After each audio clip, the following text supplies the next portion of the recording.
آپ قرآن پڑھنے آئے ہیں، پڑھیے بسم اللہ الرحمن الرحیم الحمدللہ رب العالمین الرحمن الرحیم مالک یوم الدین۔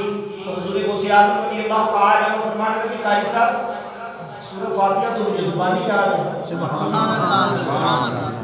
کہا عبد القادر پھر پڑھیے الف لام میم ذالک الکتاب لا ریب فیہ ھدی للمتقین۔ کہا قاری صاحب پہلا پارہ مکمل زبانی یاد ہے۔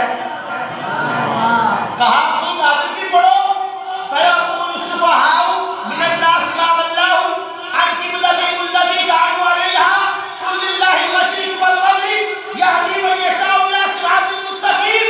کہا قاری صاحب دوسرا پارہ بھی مکمل زبانی یاد ہے۔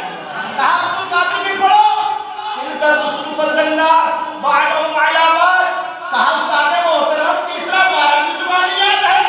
کہا عبد القادر پھر پڑھو لن تنالوا البر حتی تنفقوا مما تحبون۔ کہا استاد محترم چوتھا پارہ بھی سارا کا سارا زبانی یاد ہے۔ کہا عبد القادر پھر پڑھیے والمحصنات من النساء الا ما ملکت ایمانکم کتاب اللہ علیکم۔ کہا قاری صاحب پانچواں بھی آتا ہے۔ کہا عبد القادر پھر پڑھو لا یحب اللہ الجہر بالسوء من القول الا من ظلم وکان اللہ سمیعا علیما۔ کہا چھٹا پارہ بھی آتا ہے۔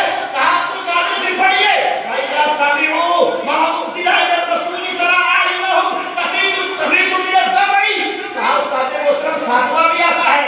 کہا عبد القادر پھر پڑھو وَلَوْ أَنَّنَا نَزَّلْنَا۔ تمہارا آٹھواں بھی آتا ہے۔ کہا عبد القادر پھر پڑھیے قَالَ الْمَلَأُ الَّذِينَ اسْتَكْبَرُوا مِنْ قَوْمِهِ لَنُخْرِجَنَّكَ يَا شُعَيْبُ۔ کہا مجھے نواں پارہ بھی زبانی یاد ہے۔ کہا عبد القادر پھر پڑھیے وَاعْلَمُوا أَنَّمَا غَنِمْتُمْ۔ کہا دسواں بھی